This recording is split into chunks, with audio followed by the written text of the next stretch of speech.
we will go to the directory of our application and we type code.dodge in order to open our application in Visual Studio Code. We will open a new terminal. In order to compile our application, we type ngbuild.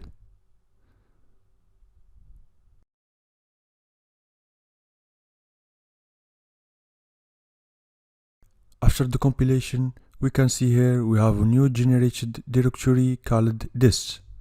In this directory, we can see some generated files. Those files are called the build artifacts. In order to compile the application in the production mode, we can type ngbuild --configuration equal production, or simply we can type ngbuild --prod. When the project is created, two environment files are created, environment.prod.ts and environment.ts.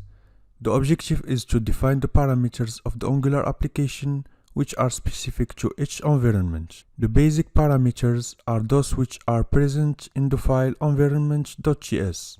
Then, independent on the environment targeted by the application, the file will be replaced by the corresponding one. Looking at the contents of the first file, environment.ts, we can see a first property, a boolean production, which is at false, all in a constant which is exposed. As for the file environment.prod.ts, we find the same structure but with the boolean at true. So you can add properties to these files and use them in your application. We can compile the application using ngserve. In this case, the application can be tested directly for each file modification. After the compilation, we can access our application using localhost 4200.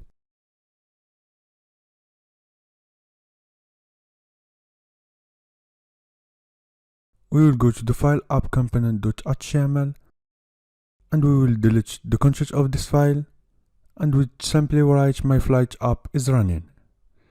We click save all. You can see here the application is compiled automatically.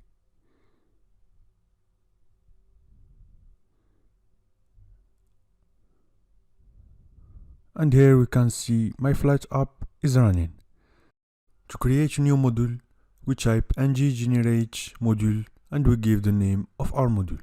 We can also type ng-gm flights to create the flights module.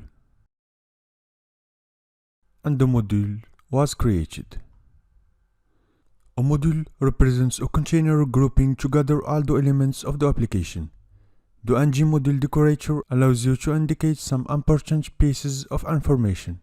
The import section contains a list of modules that our module will import. The declarations section contains a list of elements, components, and others to be included in the module. The exports section contains a list of modules that our module will export. And the providers section defines the elements, services for example, that will be injectable in all the components of this module. To create a new component, we type ng-generate component and we give the name of our component. We can type also ng-gc flights to create the flights component. To associate the component with our module, we just need to add --module and we give the name of our module. And you can see here the component was added to the declarations section of our module.